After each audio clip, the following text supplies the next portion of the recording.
Especially in آرڈین ہونے والے elders کے ساتھ خداوند کے کلام کو شیئر کروں. سو میں دل کی اتھاہ گہرائیوں سے آپ سب کا، موجودہ پاسبان، مقامی پاسبان کا اور موجودہ سیشن کا شکر گزار. ہم خداوند کے کلام کو اپنی ہدایت و رہنمائی کے لیے کھولیں گے. خداوند کے کلام میں سے آج جو ہم حوالہ وقت اور موقع کی مناسبت سے تلاوت کریں گے، نئے عہد نامے میں سے مقدس پولس رسول کا تیتس کے نام خط، اس کا پہلا باب اور اس کی 5ویں آیت سے لے کر 9ویں آیت کے اختتام تک ہم کلام خدا کی تلاوت کریں گے. کلام خدا میں سے عہد جدید یعنی نئے عہد نامے میں سے پاسبانی خطوط میں سے مقدس پولس رسول کا تیتس کے نام خط، اس کا پہلا باب اور اس کی 5ویں آیت مقدسہ سے لے کر 9ویں آیت مقدسہ کے اختتام تک ہم کلام خدا کی تلاوت سنیں گے. کلام خدا میں مقدس پولس رسول تیتس کو خدا کے پاک روح سے یوں لکھتا ہے: میں نے تجھے کریتے میں اس لیے چھوڑا تھا کہ تو باقی ماندہ باتوں کو درست کرے اور میرے حکم کے مطابق شہر بہ شہر ایسے بزرگوں کو مقرر کرے جو بے الزام اور ایک ایک بیوی کے شوہر ہوں اور ان کے بچے ایماندار اور بد چلنی اور سرکشی کے الزام سے پاک ہوں، کیونکہ نگہبان کو خدا کا مختار ہونے کی وجہ سے بے الزام ہونا چاہیے، نہ خود رائے ہو، نہ غصہ ور، نہ نشہ میں گل مچانے والا، نہ مار پیٹ کرنے والا اور نہ ناجائز نفع کا لالچی، بلکہ مسافر پرور، خیر دوست، متقی، منصف مزاج، پاک اور ضبط کرنے والا ہو اور ایمان کے کلام پر جو اس تعلیم کے موافق ہے قائم ہو، تاکہ صحیح تعلیم کے ساتھ نصیحت بھی کر سکے اور مخالفوں کو قائل بھی کر سکے. کلام خدا کی تلاوت ہم سب کے لیے برکت کا وسیلہ ہو. آمین. ہم تھوڑی دیر کے لیے اپنے سروں کو خدا ان کے حضور جھکائیں گے. مسیح یسوع میں ہمارے قادر مطلق زندہ پاک یہوہ خدا تو اپنے خادموں کو آپ کے شعلے بنا کر استعمال کرتا ہے تاکہ وہ تیری کلیسیا میں ترقی کا سبب ہو سکے. آج جبکہ تو نے اے خداوند مجھ ناچیز اپنے خادم کو اس خوبصورت کلیسیا میں اس پرمسرت اور خوشی کے موقع پر، جبکہ اے خداوند ایلڈر صاحبان کا آرڈینیشن ہونے والا ہے، استعمال کرنے کو، تو میں اپنے آپ کو تیرے پاس تیرے پاک ہاتھوں میں سونپتا. الفاظ کی ترتیب دے، جملہ بندی عطا کر. ایسا خیال، ایسی سوچ میں تیرے پاک روح کے وسیلے سے اے خداوند سب کے ساتھ شیئر کروں، جو بالعموم تمام کلیسیا کے لیے اور بالخصوص اے خداوند اس آرڈین ہونے والی سیشن کے لیے برکت کا وسیلہ ہو. ہمیں سنجیدگی اور فہمیدگی کی روح بخشنا تاکہ ہم تیرے کلام کو بڑی سنجیدگی سے سمجھ سکیں اور سیکھ سکیں. مانگتا تیرے بیٹے اپنے خداوند یسوع مسیح کے نام سے، آمین. ہم سب جانتے ہیں ادارے ملک کی سالمیت اور ترقی کی ضمانت ہوتے ہیں. کسی بھی ملک کے نظام کو اچھے طریقے سے چلانے کے لیے ادارے اپنا کردار ادا کرتے ہیں اور ادارے بہت ضروری ہیں کسی ملک کی سالمیت اور ترقی کے لیے. بہت سارے ادارے ہو سکتے ہیں. پاکستان میں بھی بہت سے ادارے ہیں. تعلیم کا ادارہ ہے، صحت کا ادارہ ہے اور اس طرح سے بہت سے ادارے جو ملک کی ترقی میں اپنا کردار ادا کرتے ہیں. اب جب ہم اداروں کی بات کرتے ہیں تو ادارے چلانے کے لیے لوگوں کی تقرری اور انہیں تعینات کیا جاتا ہے، کیونکہ بنا لوگوں کے ادارے نہیں چل سکتے. اس لیے ادارے مختلف رینکس کے لوگوں کو تعینات کرتا ہے، ان کی تقرری کی جاتی ہے. اسی طرح سے چرچ بھی ایک روحانی ادارہ ہے. اس سے پہلے کہ میں مزید آگے جاؤں، لفظ ادارہ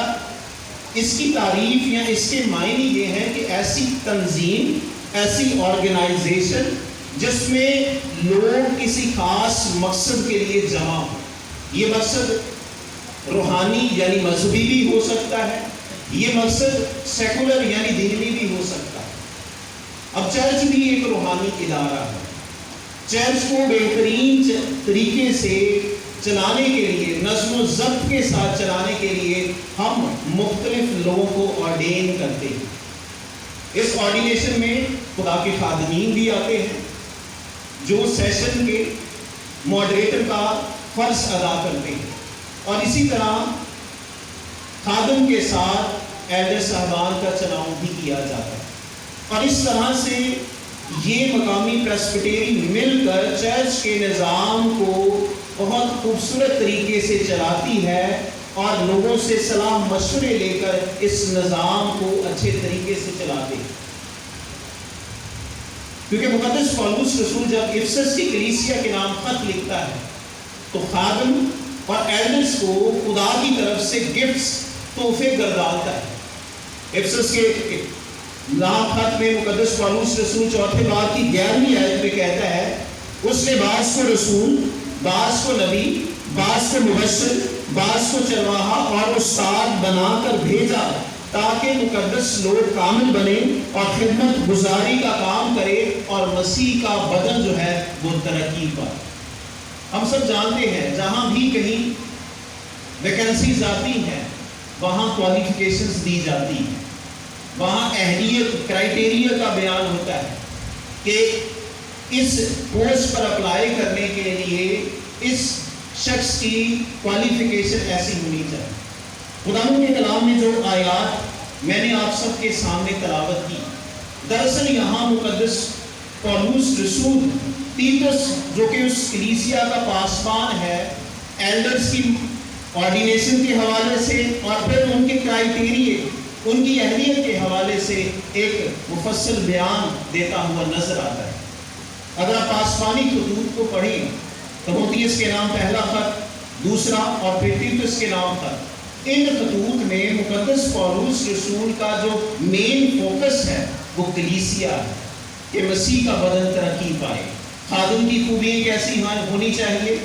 اور اس کے ساتھ ایلڈرز جنہیں وہ نگہبان کہہ کر پکارتا ہے ان کی خوبیاں کیسی ہونی چاہیے. اور یہ 3 خطوط میں مقدس پولس رسول کا مین فوکس یہی ہے. اب جو آیات آپ کے سامنے پڑھی گئی، ان آیات میں مقدس پولس رسول یہاں ایلڈرز کا کرائٹیریا بیان کرتا ہے، کوالیفیکیشن کا بیان کرتا ہے. ہم سب جانتے ہیں کہ کسی بھی شخص کی پیمائش 3 طرح سے ہوتی ہے. اس کی ذاتی زندگی کو دیکھا جاتا ہے، انفرادی زندگی کو دیکھا جاتا ہے، پھر اس کی ازدواجی زندگی کو دیکھا جاتا ہے، اور اگر اس کے بچے ہیں پھر ان بچوں کے حوالے سے اس کی زندگی کی پیمائش ہوتی ہے. پاکستان میں سیاسی نظام ہے، ہم سب جانتے ہیں کہ جب ایک پارٹی دوسری پارٹی کے کسی کارکن پر کیچڑ اچھالتی ہے تو وہ انہی 3 زندگیوں کو میڈیا کے سامنے لے کر آتے ہیں. یا اس کی انفرادی زندگی پر بحث کی جاتی ہے، یا اس کی ازدواجی زندگی پر یا بچوں کے حوالے سے بات کی جاتی ہے تاکہ اس کے ووٹر جو ہیں اس کو ووٹ نہ دے اور ہمارے نمبر زیادہ رہے. اسی طرح سے مقدس پولس رسول جب ایلڈرز کی بات کرتا ہے جو کہ ایمان کی کلیسیا میں بھی مقدس پولس رسول کی پاسبانی خدمت کا ایک خوبصورت حصہ رہا کہ وہ جا بجا بزرگوں کو آرڈین کرتا رہا، اس پاسبان کو بھی نصیحت کرتا ہے، لیکن نصیحت سے پہلے وہ کچھ خصوصیت، کچھ خوبیاں، کچھ کوالیفیکیشن بیان کرتا ہے جو ایلڈرز میں ہونی چاہیے. اور میرے عزیزوں، یہ خوبیاں، یہ کوالیفیکیشن جسے مقدس پولس رسول بیان کرتا ہے، یہ نہ تو کسی پاسبان کے ہاتھ سے لکھی گئی، یعنی نہ تو میری طرف سے، نہ مقامی پاسبان کی طرف سے، نہ پادری کاشف صاحب کی طرف سے، نہ کسی اور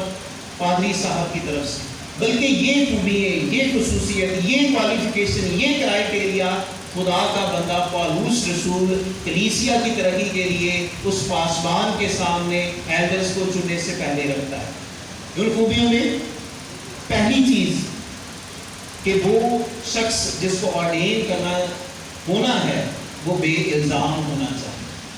جیسے میں نے آواز ہی سے کہا کہ 3 طرح سے ایک شخص کی پیمائش ہوتی ہے، اس کی انفرادی زندگی، اور یہاں مقدس پولس رسول اس ایک شخص کو جسے بطور ایلڈر آرڈین ہونا ہے ذاتی شخصیت کو سامنے رکھتا ہے، اور وہ کہتا ہے کہ وہ بے الزام ہونا چاہیے،